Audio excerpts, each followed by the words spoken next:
എസ്തറനിലെ ഏറ്റവും പുതിയ ചിത്രങ്ങളാണ് ഇപ്പോൾ സോഷ്യൽ മീഡിയയിൽ വൈറലായി കഴിഞ്ഞിരിക്കുന്നത്. അടിപൊളി വീഡിയോകൾ കാണുവാനായി ഇപ്പോൾ തന്നെ ഈ ചാനൽ സബ്സ്ക്രൈബ് ചെയ്യൂ.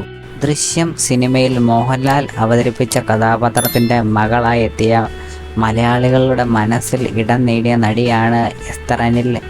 ഇടയ്ക്കിടെ യാത്രകൾ നടത്താറുള്ള എസ്തർ വിശേഷണങ്ങൾ സാമൂഹ്യ മാധ്യമത്തിൽ പങ്കുവയ്ക്കാറുമുണ്ട്. ഈയിടെ നടത്തിയ മാലദ്വീപ് യാത്രയുടെ വിശേഷങ്ങളും എസ്തർ പങ്കുവച്ചിരുന്നു.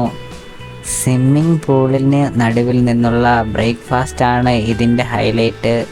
ഹൃദയാകൃതിയിലുള്ള ഒരു ബാസ്ക്കറ്റിൽ നിറയെ രുചികരമായ വിഭവങ്ങൾ കാണാം. ഇവ ഓരോന്നായി പൂളിൽ നിന്ന് തന്നെ കഴിക്കുകയാണ് എസ്തർ. കൂടുതൽ ഫോട്ടോസ് ആൻഡ് വീഡിയോസ് നമുക്ക് കാണാം.